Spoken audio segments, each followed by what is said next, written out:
Bom, irmãos, vamos abrir as nossas Bíblias no Evangelho de Mateus, capítulo 6.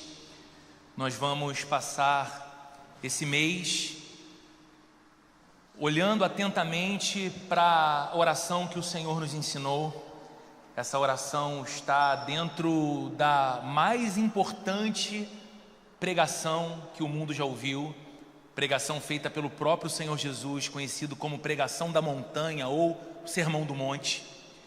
E Jesus vem num trecho em que ele está falando sobre a oração, e ele está apontando o problema de algumas orações equivocadas, e ele fala da oração que os fariseus, chamados por ele de hipócritas, faziam, mas ele fala também do tipo de oração que os pagãos faziam, e ele vai dizer então que espécie de oração os seus discípulos deveriam fazer. Não como palavras repetidas sem reflexão, mas como um guia seguro de aproximação a Deus. Nós vamos ler o Evangelho de Mateus, capítulo 6, do verso 9 até o verso 13. O Senhor está pregando o Sermão do Monte, e nesse trecho a Bíblia registra as palavras do Senhor assim: vocês devem orar assim: Pai nosso que estás nos céus, santificado seja o teu nome. Venha o teu reino. Seja feita a tua vontade na terra como no céu. Dá-nos hoje o pão nosso de cada dia. Perdoa as nossas ofensas, como também temos perdoado aqueles que nos ofendem. E não nos deixes cair em tentação, mas livra-nos do maligno, pois teu é o reino, o poder e a glória para sempre. Amém. Que o Senhor nos fale ao coração através de sua palavra nessa manhã. Você já percebeu como nós vivemos num mundo que pede de nós um ritmo de vida cristã, em que orar parece muitas vezes o último recurso da gente? A gente vive numa cultura e num tempo que parece sugerir algo para a nossa vida como cristãos, onde a oração, uma prática tão comum para os crentes, se torna ou é considerada por nós algo como que o último recurso. Pense bem comigo, quando surge um desafio, qual é a sua primeira atitude?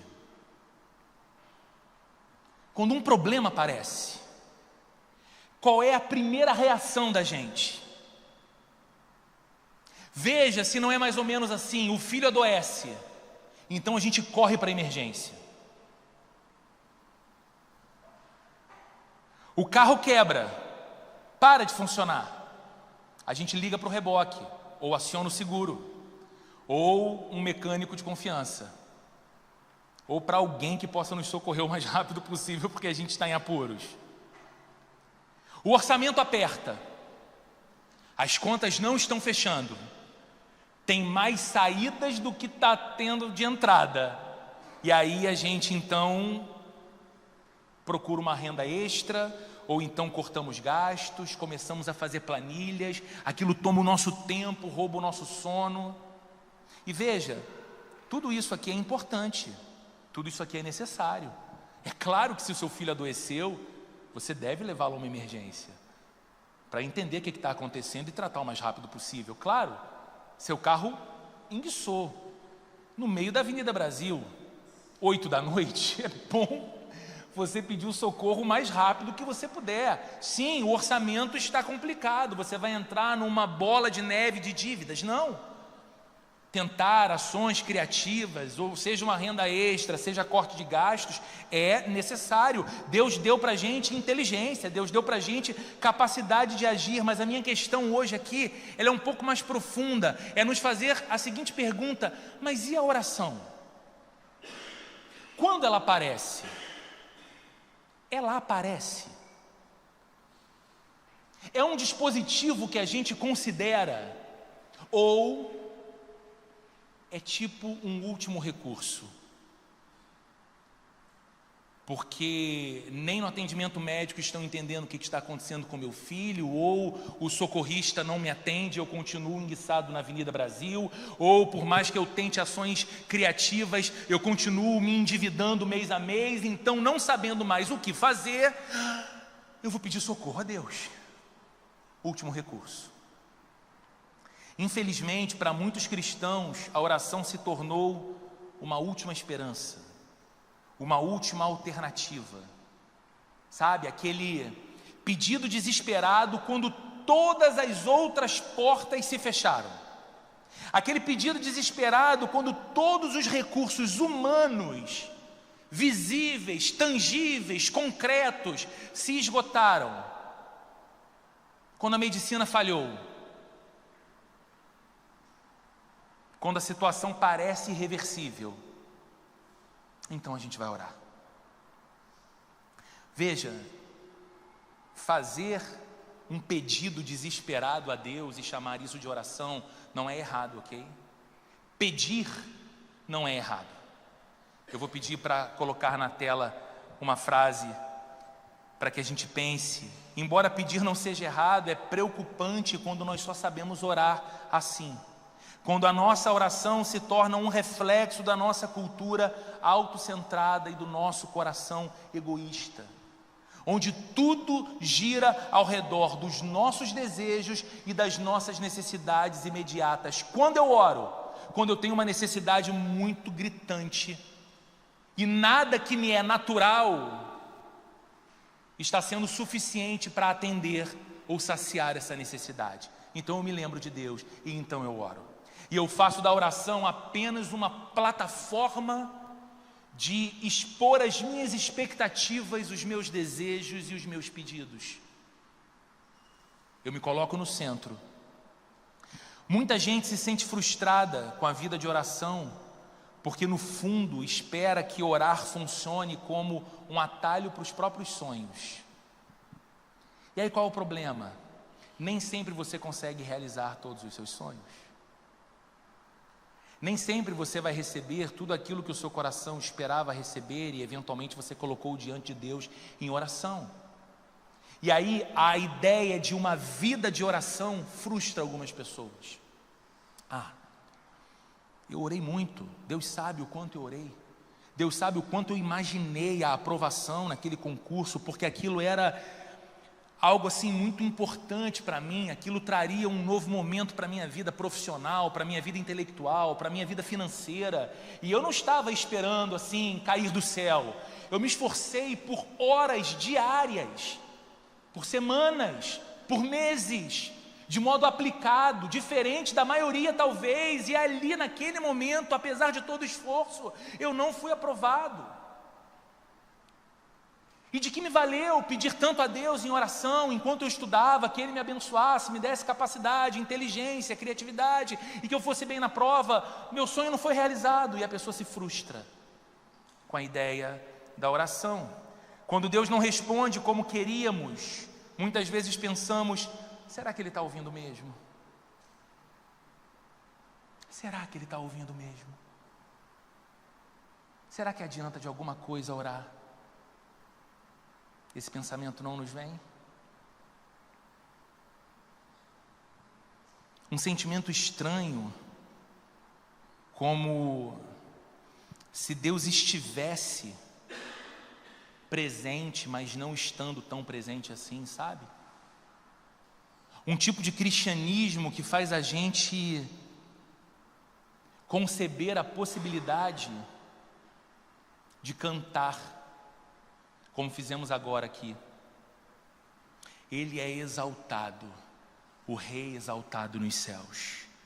Ele é o Senhor, e a sua verdade vai sempre reinar. Terra e céus glorifiquem o seu santo nome. E como a gente canta isso? Apaticamente, como se não crêssemos no que cantássemos, ou como se não crêssemos que Deus de fato é este a respeito de quem estamos declarando essas coisas. Não é estranho? Nessas 2 semanas em que tiramos férias, eu fiz algo que eu amo fazer e não consigo fazer com tanta frequência. Eu fui ver um jogo do Botafogo com toda a família. E a minha família sabe como é que eu fico no dia de ver um jogo do Botafogo, que eu vou ao estádio. O jogo era sábado, 18 horas. E eu falei com todo mundo: vamos sair de casa 1h. Vamos para o shopping, vamos estacionar o carro e deixar o carro no shopping, a gente dá um passeio e depois a gente vai caminhando até o estádio. Dá 18 minutos no máximo. Só que quando faltava 2 horas para o jogo começar, eu já estava agitado, dizendo: olha a hora, vamos. E 18 horas o jogo começou, mas a gente tinha chegado no estádio 1 hora antes, para entrar, escolher o lugar. E aí no estádio, com a torcida e cantando as músicas, eu olho para o meu filho do meu lado, 10 anos. E ele canta com a veia saltando no pescoço e a mão fazendo assim, apontando para o campo, na certeza que os jogadores estão ouvindo ele. Hoje tem jogo do Botafogo, o glorioso é o meu grande amor. Te amo, fogo, te amo, fogo, te amo, fogo. Sabe o que acontece? Às vezes tem mais verdade na minha devoção pelo Botafogo do que na minha devoção pelo Senhor. Porque é como se de alguma forma eu tivesse naturalizado ou secularizado tanto a minha mente, meus afetos, o meu coração, que o estar num ambiente como esse, diante de Deus e ter a oportunidade de orar, entendendo que orar é falar com Ele, é algo pequeno. Porque no fundo a gente pensou na oração como essa plataforma de realização dos nossos sonhos e vontades. E se Deus não atendeu o nosso sonho, a nossa vontade, nem vale tanto a pena orar assim. Só que Jesus nos ensinou um caminho completamente diferente. A oração que Ele nos deixou, que nós acabamos de ler, começa de uma forma surpreendente. Ela começa dizendo: Pai nosso que estais nos céus, santificado seja o teu nome. Você percebe? Antes de qualquer pedido, Jesus nos ensina que devemos lembrar de quem Deus é e de quem nós somos diante de Deus quando nos aproximamos dele pela oração. A oração não começa com o eu. A oração não começa comigo. A oração não começa com a minha lista de pedidos. A oração não começa sequer com as aflições que me roubam o sono. A oração começa com o Pai Celestial. Ela não começa com as minhas urgências, começa com a glória dEle. Ela não começa com o que nós queremos. A oração começa com quem nós adoramos. Quem nós adoramos? A consciência do coração de quem é esse, de quem estamos nos aproximando ao orar. E isso, queridos, não é um detalhe, isso é o fundamento de toda verdadeira oração. Quando Jesus nos ensinou essa oração, Ele não estava oferecendo uma fórmula mágica. Repitam isso, palavra por palavra, como uma reza irrefletida, e tudo vai dar certo. Não, Ele não estava nos ensinando um ritual religioso, Ele estava confrontando um modo errado de se relacionar com Deus. Tanto dos fariseus, que faziam da oração uma vitrine de piedade. Lembra de Jesus criticando e dizendo: quando vocês orarem, não sejam como os hipócritas, que vão para as praças públicas e erguem as suas vozes de modo que sejam notados pelos homens.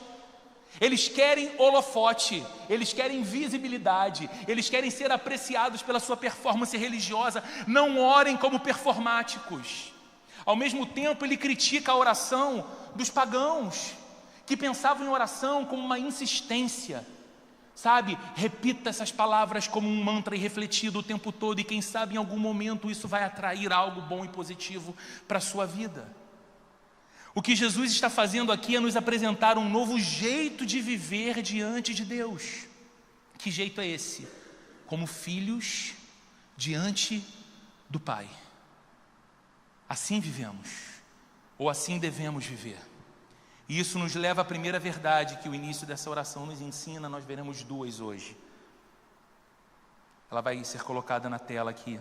A primeira verdade é essa: a paternidade de Deus transforma a maneira como nós oramos. Essa consciência de que Deus é Pai transforma a maneira como nós oramos. Jesus começa essa oração com duas palavras muito impactantes para os seus ouvintes: Pai Nosso.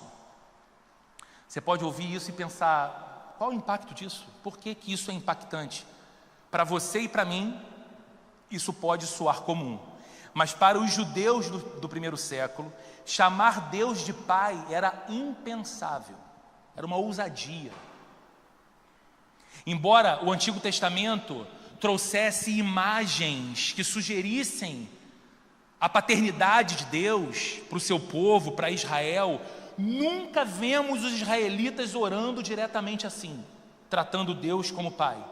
Era mais comum referências a Deus com títulos que exaltassem a sua majestade e até uma certa distância do pecador.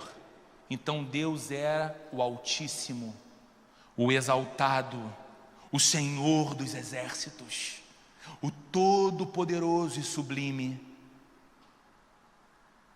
Só que Jesus, e quando a gente olha para o Novo Testamento, a gente percebe isso, em sua própria vida de oração, usava uma palavra ainda mais íntima para orar.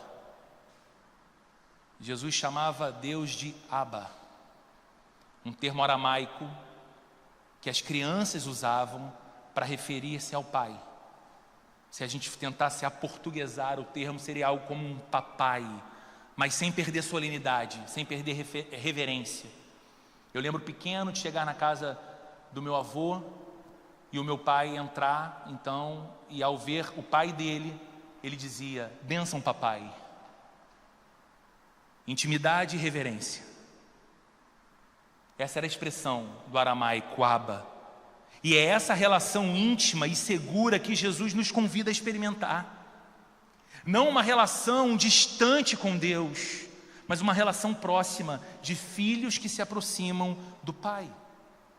Ao dizer Pai Nosso, Jesus está nos ensinando que a oração começa com um relacionamento e não com uma lista de pedidos. Por que que oramos? Porque nós podemos ter um relacionamento com Deus. Porque Deus não precisa ser para nós um estranho.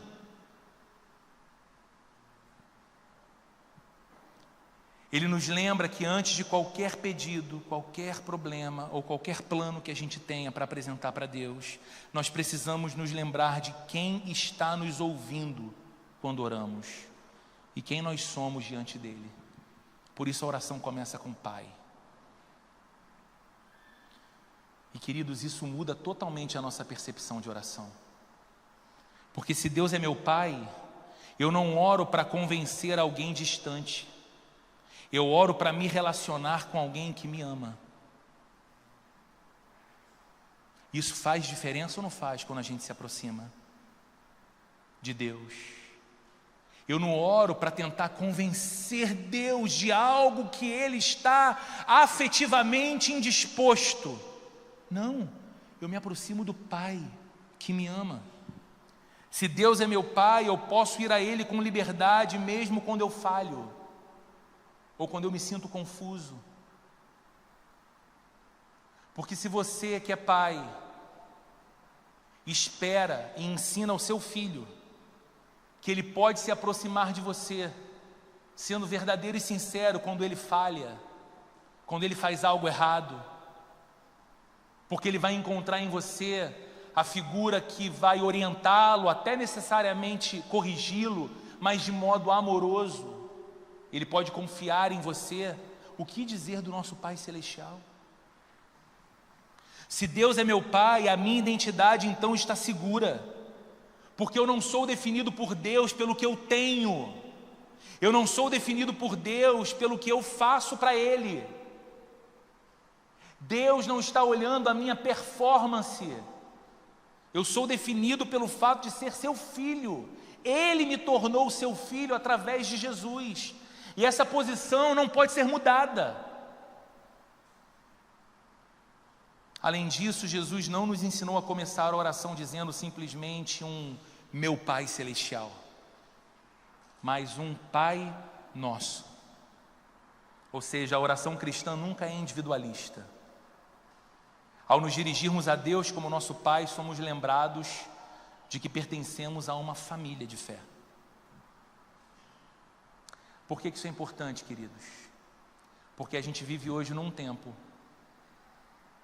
em que as pessoas, de modo cada vez mais veloz, têm individualizado a experiência da fé.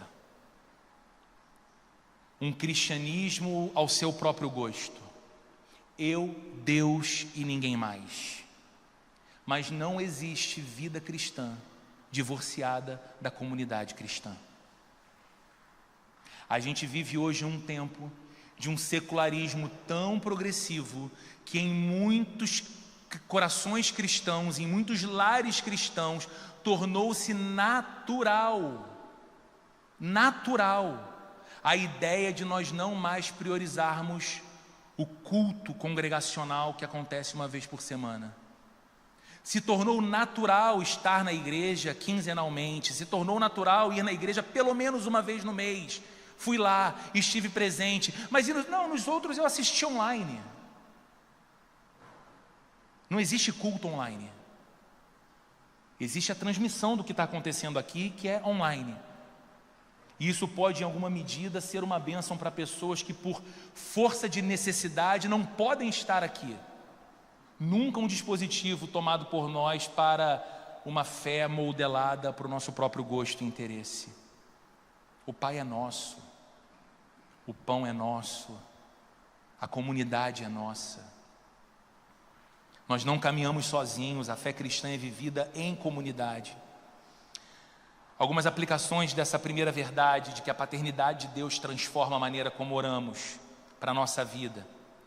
Talvez você tenha crescido sem uma referência de pai.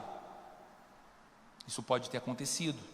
Ou talvez você tenha uma imagem distorcida do que é paternidade por conta de ausências, por conta de abusos, por conta de omissões. Talvez a tua relação com essa figura paterna não tenha sido a melhor possível por muitas razões, mas Deus não é uma projeção dos nossos pais terrenos. Não é. Deus é a perfeita definição do que é pai.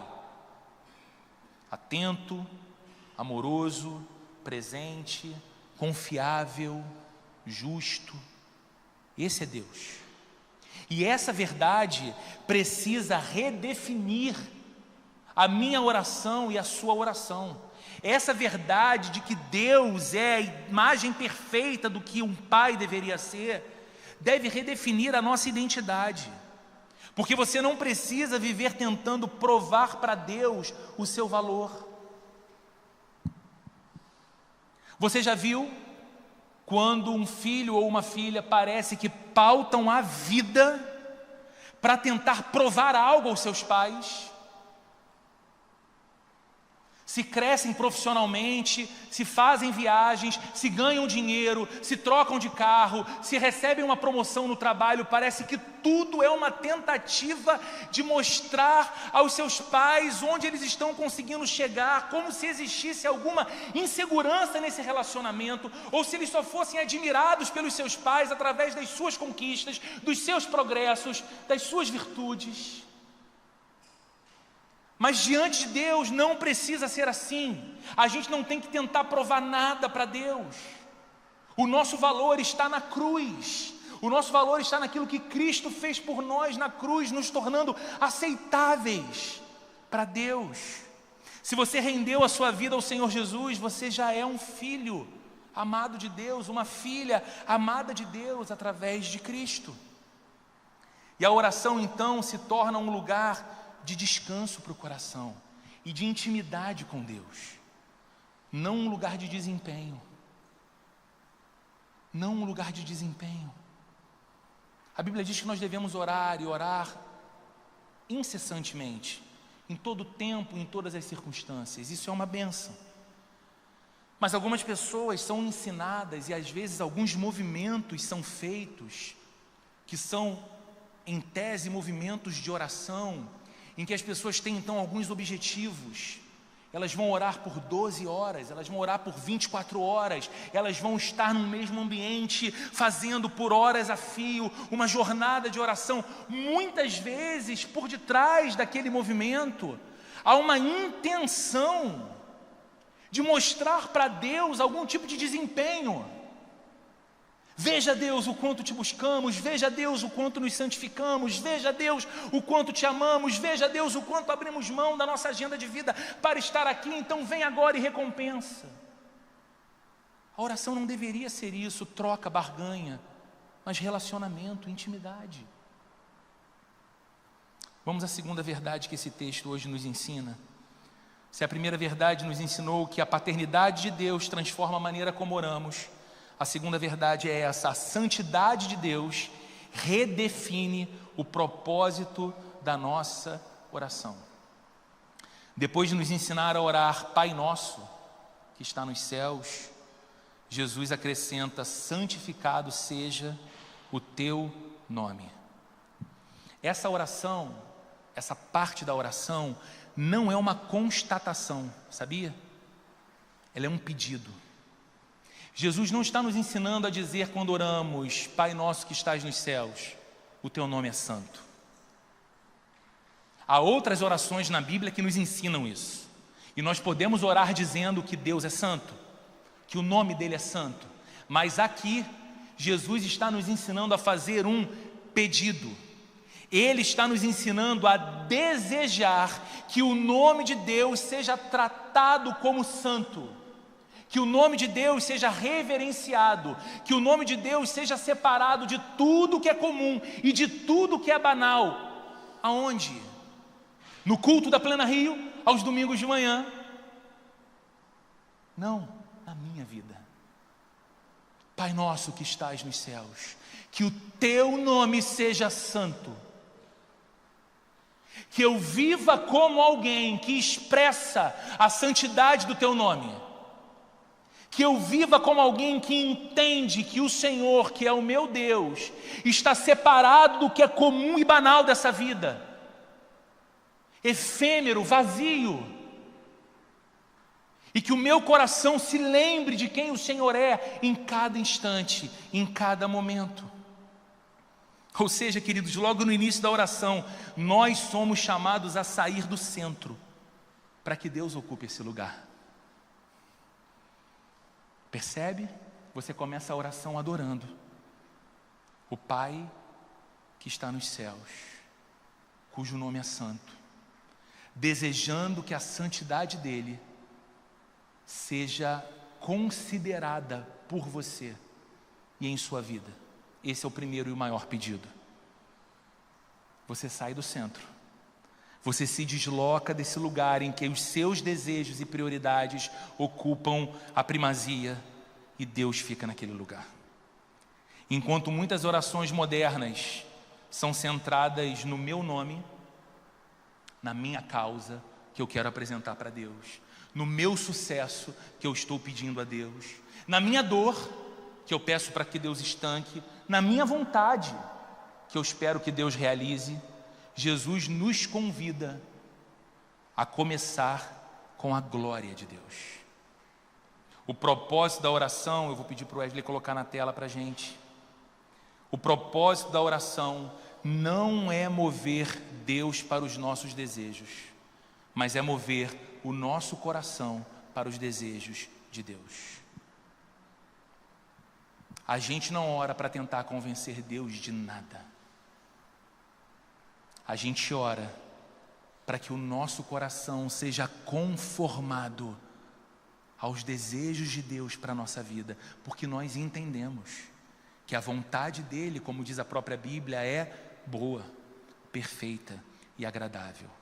E ela continua sendo boa, perfeita e agradável, mesmo quando me contraria.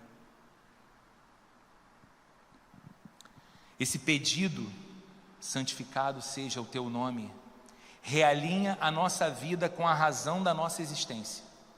Qual é a razão da nossa existência? Crescer, casar, ter filhos, ganhar dinheiro, morrer, se possível, bem velhinhos e cercados de amor. Isso é um bom desejo, mas esse não é o propósito da nossa vida. O propósito da nossa vida é glorificar a Deus e desfrutar dele para sempre. E quando eu começo a oração dizendo: santificado seja o teu nome, eu estou realinhando o meu coração com esse propósito. Que em minha vida, Senhor, te glorificar seja a primazia. Santificar o nome de Deus significa viver de modo que ele seja honrado por meio da nossa vida, através das nossas palavras, através das nossas decisões, da nossa família, do nosso trabalho, dos nossos relacionamentos, das nossas escolhas. Veja, nada fica de fora. Sabe qual é o lugar mais fácil de santificar o nome de Deus? Aqui. Em 1h40 de culto, aqui é fácil santificar o nome de Deus. No seu escritório, no seu consultório, no seu ambiente de trabalho, nas suas conversas privadas, nos anseios, anelos do seu coração, ali o desafio é maior. Mas é para ali que nós somos chamados a dizer: Senhor, santificado seja o teu nome. Algumas aplicações dessa segunda verdade. Percebe comigo? Jesus ainda não falou do pão. Jesus ainda não falou do perdão. Jesus ainda não falou do livramento. Ele vai falar: o pão nosso de cada dia nos dá hoje, perdoa as nossas ofensas, livra-nos do mal, certo? Mas ele não chegou ali ainda, porque a oração não começa com necessidades, a oração começa com adoração. Oração não começa com uma lista apresentada para Deus, a oração começa com um coração que adora a Deus por quem Ele é. Antes de pedir, nos prostramos. Antes de pedir, nos curvamos. E por que isso é didático para nós, irmãos?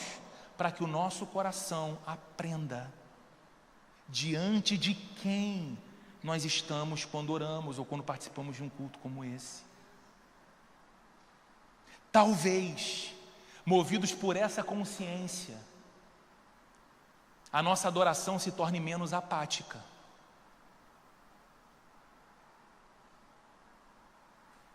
Talvez, movidos por essa consciência, o nosso fervor não esteja vinculado a uma ideia, a que tradição cristã eu pertenço. Se eu sou pentecostal, carismático, reformado, tradicional, presbiteriano ou batista, o fervor da minha oração, o fervor da minha oração e, por fim, o fervor da minha própria vida diante de Deus nasce da consciência de quem é este diante de quem eu estou. E que se os anjos cantam diante de sua glória, declarando que Ele é santo, majestoso, porque o meu coração não vai exultar, porque a minha boca não vai declarar de modo altissonante a sua beleza, o seu esplendor, a sua magnificência. Antes de pedir, nos prostramos, reconhecendo quem Deus é. Vai aparecer na sua tela o que para mim é o grande teste da nossa vida de oração. Será que oramos para que Deus seja glorificado ou apenas para que os nossos problemas sejam resolvidos? Por que a gente está? A gente só pega e vai, porque tem que ir. E aí depois a gente se diverte, depois a gente vive a vida, depois a gente curte o restante do domingo, depois a gente começa a semana, mas a gente vai na igreja.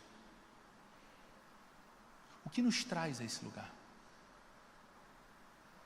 O que nos traz a esse lugar é uma expectativa de que pelo menos Deus está vendo o meu esforço de estar no culto, e aí quem sabe Ele mais graciosamente vai me conceder aquilo que parece que Ele está resistente de me dar, a bênção que eu tanto peço.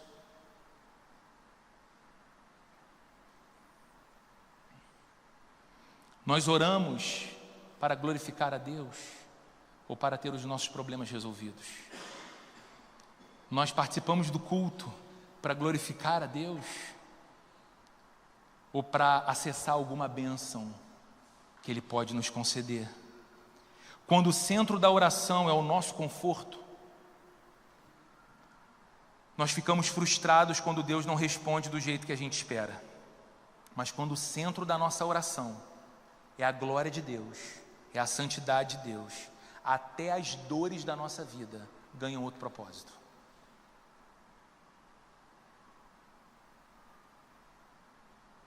Porque você vai orar, colocando diante de Deus a sua dor, e legitimamente esperando que Ele trate daquilo, e Ele sare você, e Ele livre você.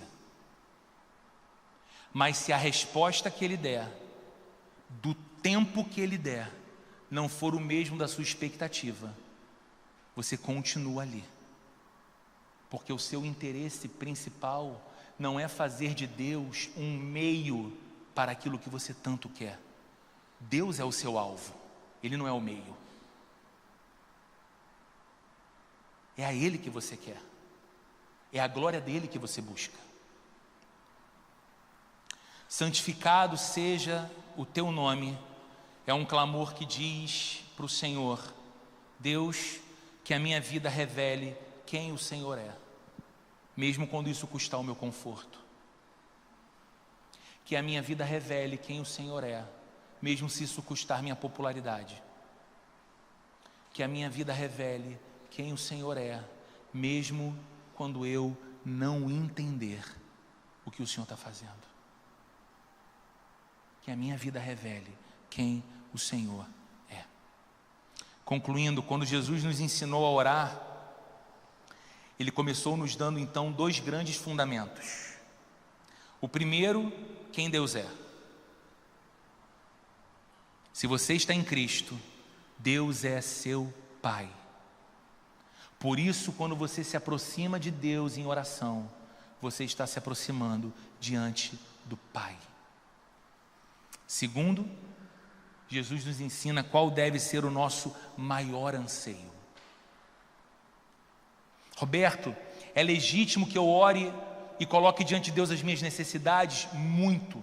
Deus se importa com todas elas.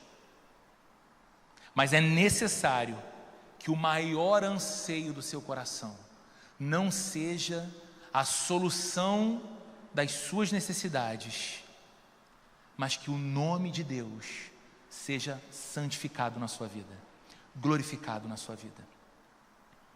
E esse começo da oração muda tudo. Essa é a última tela que nós vamos ver.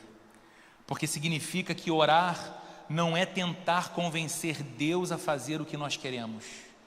Orar é aprender a querer o que Deus faz. Isso não faz diferença.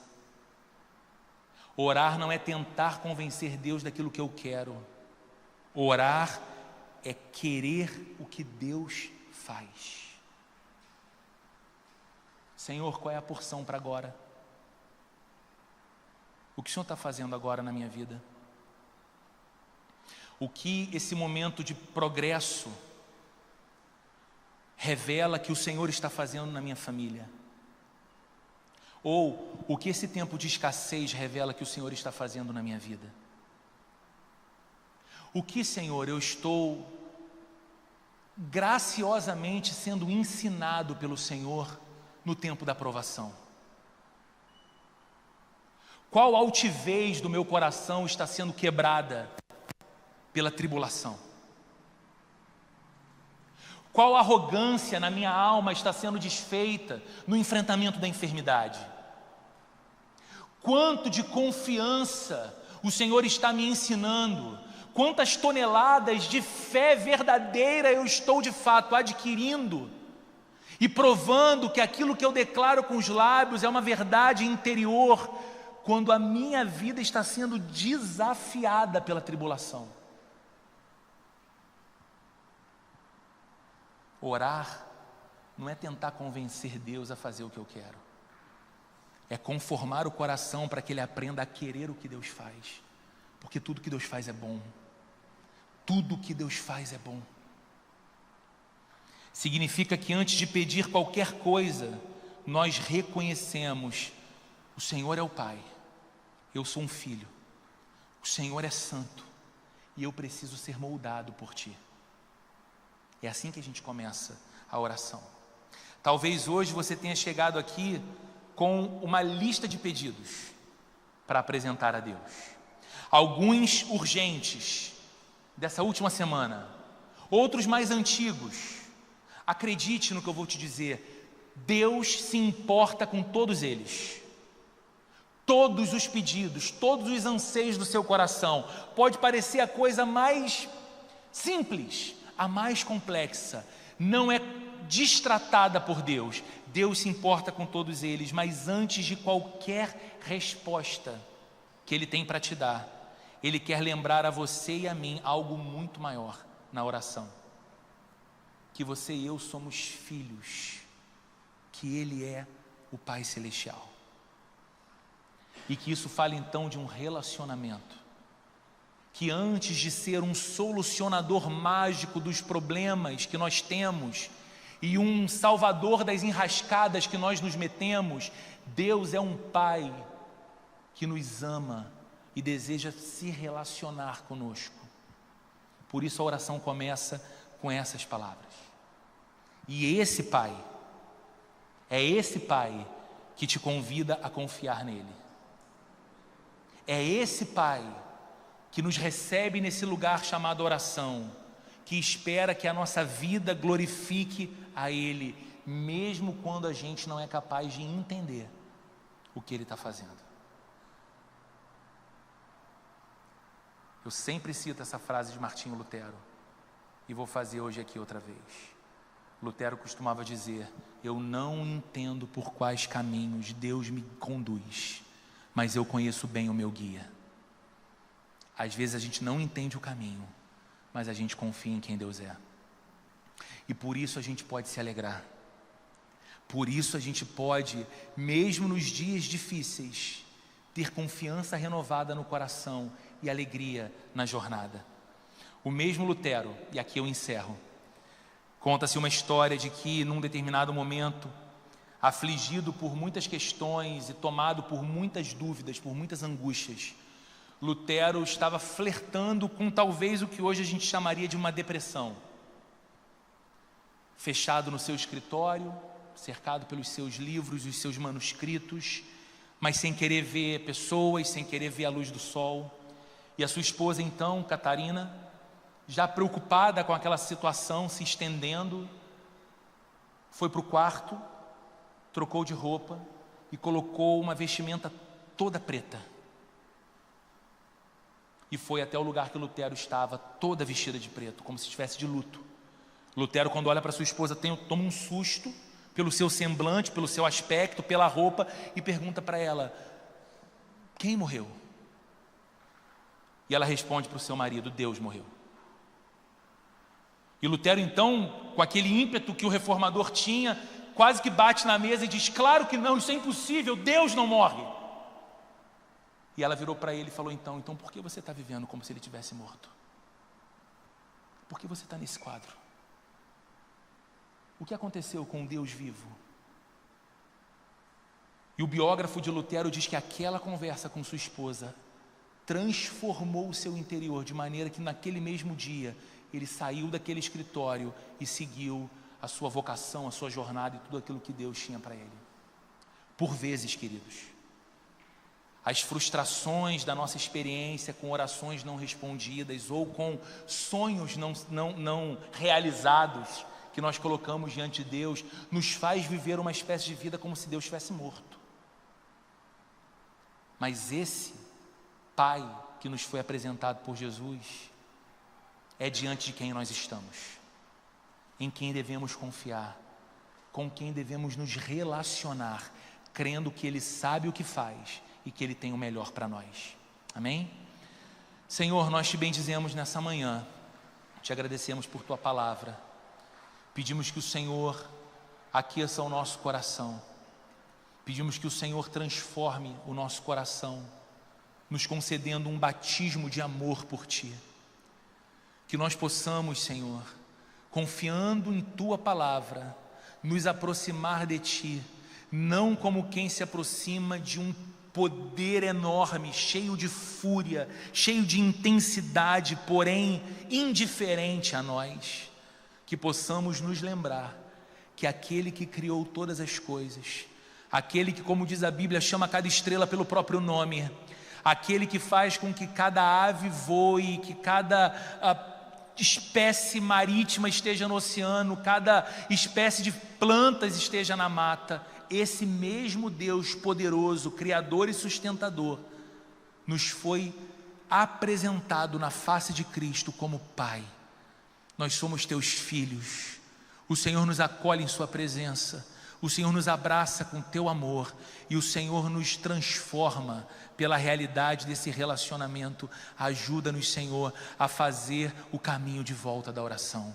Ajuda-nos, Senhor, a fazer da oração não um meio para alguma coisa, mas o nosso próprio alvo, o alvo de estar contigo, ter comunhão contigo, desfrutar de Tua presença, ter amizade contigo, conhecer Teu coração, sermos conhecidos por Ti. Que em nome de Jesus nós não sejamos movidos pelo apetite do nosso estômago, pelos desejos ansiosos, muitas vezes egoístas que habitam o nosso coração, mas que nós possamos ser movidos por um amor verdadeiro, que nos aproxima de Ti para viver ao Teu lado. Em nome de Jesus, que o Senhor, que é o nosso Pai, tenha o nome santificado em nossa vida, hoje e para todo sempre. Que o amor de Deus, o nosso Pai, a graça de nosso Senhor e Salvador Jesus Cristo e a comunhão e a consolação do Espírito Santo esteja presente com cada um de nós, hoje e para sempre.